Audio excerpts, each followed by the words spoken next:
اعوذ باللہ من الشیطان الرجیم بسم اللہ الرحمن الرحیم الحمد للہ رب العالمین والصلاة والسلام علی محمد وآلہ الطاہرین سیما بقیت اللہ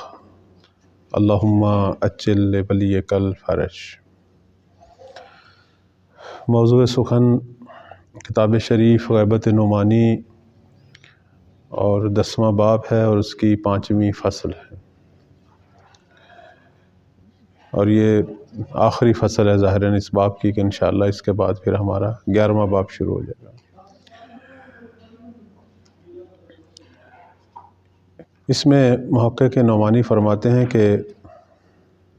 وَمِمَّا يُؤَكِّدُ أَمْرَ الْغَيْبَ وَيَشْهَدُ بِحَقِّيَّتِهَا وَكَوْنِهَا وَبِحَالِ الْحَيْرَةِ الَّتِي تَكُونُ لِلنَّاسِ فِيهَا وَأَنَّهُ فِتْنَةٌ لَا بُدَّ مِنْ كَوْنِهَا وَلَنْ يَنْجُو مِنْهَا إِلَّا الثَّابِتُ عَلَى شِدَّتِهَا مَا رُوِيَ عَنِ أَمِيرِ الْمُؤْمِنِينَ علیہ السلام فِيهَا وَهُوَ مَا۔ آغاز جو ہے 5ویں یا آخری فصل جو ہے 10ویں باب کی، فرماتے ہیں کہ وہ چیز جس سے امام زمان کی غیبت پر جو ہے وہ تاکید ہوئی اور ہمیں جو ہے اس امر غیبت کی حقانیت پر جس چیز کی وجہ سے یقین پیدا ہوا، وہ فرامین کی روح سے وہ حیرت جو لوگوں کو پیش آئی ہے۔ یہاں حیرت سے مراد لوگوں کا جو ہے وہ امام کو ڈھونڈنا، امام کے ساتھ جو واسطے ہیں ان کو ڈھونڈنا لیکن کچھ بھی نہ ملنا۔ جب انسان جس چیز کو ڈھونڈنا چاہتا ہے اور وہ نہ ملے تو پھر انسان حیران ہوتا ہے۔ تو غیبت جو ہے اس میں نہ واسطہ فیض موجود ہے بظاہر، نہ امام بظاہر موجود ہیں، اور نہ ایسے درمیان میں لوگ موجود ہیں کہ جو اسے امام تک پہنچائیں۔ تو یہ جو حیرت شدید ہے اس کے بارے میں کافی ساری روایات ہیں جس میں کچھ محقق نعمانی نے یہاں جو ہے وہ جمع کی کہ غیبت کی ایک خصوصیت یہ ہے کہ لوگ شدت سے حیران ہوں گے کہ کس طرف جائیں، انہیں اصلاً کوئی جگہ نظر نہیں آئے گی کہ جہاں وہ جائیں اور پناہ لیں۔ السلام علیکم۔ اب یہاں سے تقریباً جو ہیں وہ 5 روایتیں جو ہیں جناب محقق نعمانی نے یہاں جمع کی، ہم بھی انہی کو آپ کی خدمت میں بیان کریں گے۔ تقریباً ان کا مضمون ایک جیسا ہے، لیکن پھر بھی روایت چونکہ روایت ہے اور ذکر فرمان معصوم ہے تو اس کا اپنا بھی پڑھنا جو ہے وہ ثواب ہے۔ پہلی جو روایت ہے وہ ابن سعصع سے ہے، اکرمہ ابن سعصع، اور وہ اپنے والد یعنی جناب سعصع سے نقل کرتے ہیں کہ انہوں نے امیر المومنین سے یہ نقل کیا کہ کان علی علیہ السلام یقول، کہ مولا علی علیہ السلام نے فرمایا کہ لا تنفک هذه الشیعۃ حتی تکون بمنزلۃ المعز۔ فرماتے ہیں کہ شیعوں کی جو حالت ہے زمانہ غیبت میں ہمیشہ ایسے رہے گی۔ لا تنفک یعنی کبھی بھی اس حالت سے جدا نہیں ہوں گے۔ کس طرح کی حالت ہے؟ اس کو مولا نے مثال دی کہ جیسے بھیڑ بکریوں کا ایک غلہ ہے کہ جس کا کوئی رکھوالا نہیں ہے اور وہ صحراؤں میں جو ہے وہ سرگرداں ہیں، ٹھیک ہے۔ لا يدري الخابس على أيها يضع يده۔ اب جو درندہ ہے، جو بھیڑیا ہے، جو اس پہ حملہ کرنا چاہتا ہے، اسے بھی نہیں پتہ چل رہا کہ میں کس پہ حملہ کروں، وہ جس پہ چاہے اس پہ حملہ کرے گا۔ فَلَيْسَ لَهُمْ شَرَفٌ يَشْرُفُونَ، کہتے ہیں ان کے لیے وہ بلند جگہ نہیں ہے کہ جہاں وہ مشرف ہوں، یہاں مراد جو ہے امام معصوم ہے۔ وَلَا سِنَادٌ، اور نہ ایسا تکیہ گاہ، ایسا واسطہ، السلام علیکم، کہ جو امام اور لوگوں کے درمیان واسطہ بنے، کہ یستندون الیہ فی امورہم، کہ اپنے امور میں لوگ جو ہیں بالآخر اس سے رہنمائی لیں، اس سے انہیں اطمینان حاصل ہو۔ یعنی عمومی طور پر زمانہ غیبت کی مولا نے ایک تصویر کشی کی کہ زمانہ غیبت میں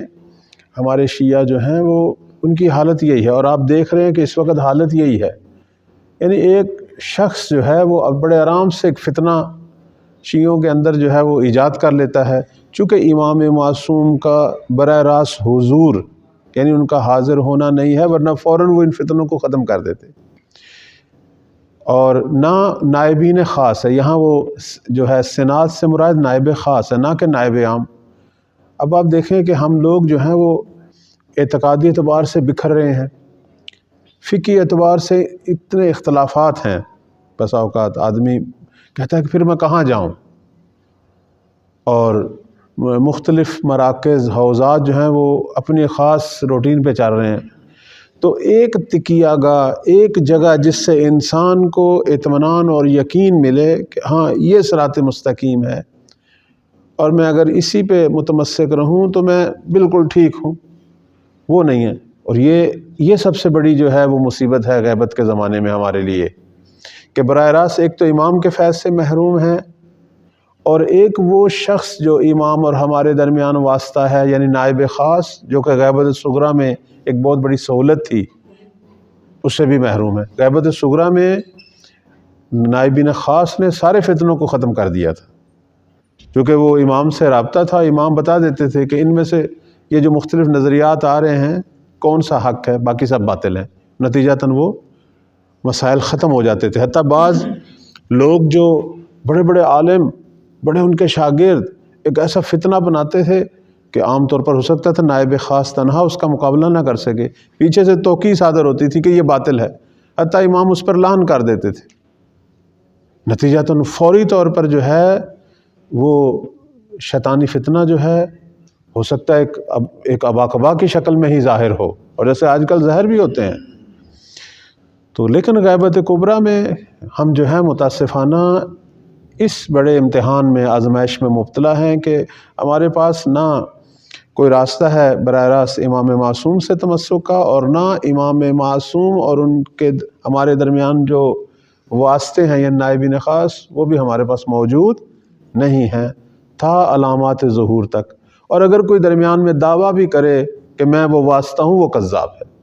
اب یہ آزمائش آیا حتمی ہے، ہونی چاہیے تھی؟ ہاں ہونی چاہیے تھی۔ اس پر آگے بعد میں محقق نعمانی بھی تبصرہ کریں گے کہ شیعہ خالص بننے کے لیے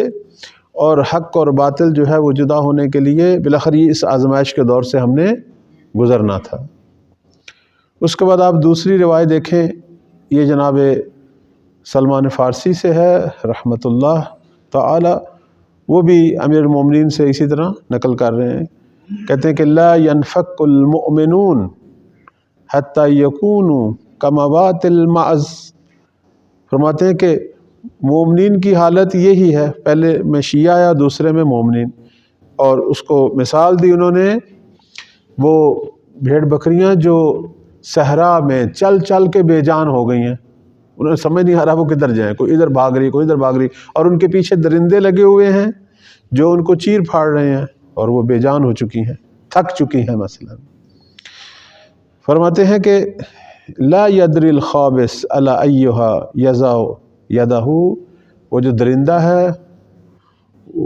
اسے معلوم نہیں ہے کس پہ، وہ جس پہ بھی چاہے اسے شکار کر سکتا ہے، یعنی اس کے لیے یہ آسان شکار ہے۔ ليس فيهم شرف يشرفونه، نہ ان کی رسائی امام معصوم تک ہے، ولا سناد، اور نہ ایسے واسطے تک کہ یسندون الی امرہم، کہ اپنے امور میں وہ اس پہ تکیہ کریں، بلاخر اس سے رہنمائی لیں۔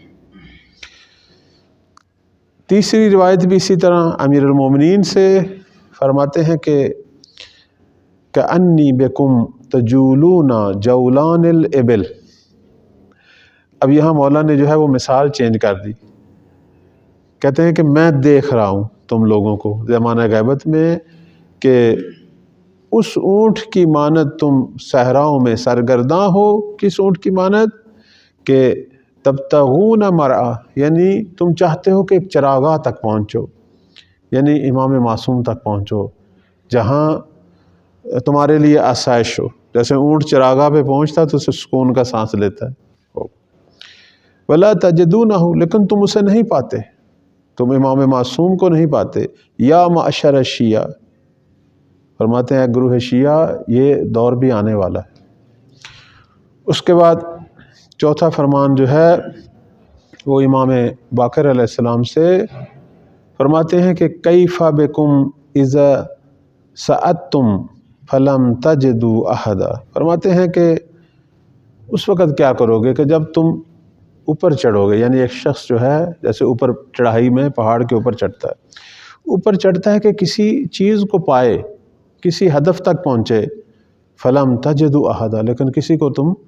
نہیں پاؤ گے۔ ورجعتم، پھر تم جب پلٹو گے نیچے پھر بھی کسی امید پر پلٹو گے،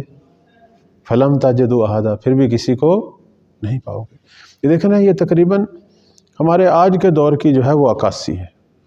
ہم بسا اوقات جب مختلف مسائل میں پھنستے ہیں، الجھنوں میں، بے شک علمی الجھنیں ہی کیوں نہ ہوں، لیکن ہم دیکھتے ہیں کہ آخر میں کسی نتیجے تک نہیں پہنچے۔ ہمارے بہت سارے مسائل بے نتیجہ ہیں، اور اس میں ہم آخر میں کیا کہتے ہیں، مولا آئیں گے تو کوئی نہ کوئی فیصلہ ان مسائل میں ہو جائے گا۔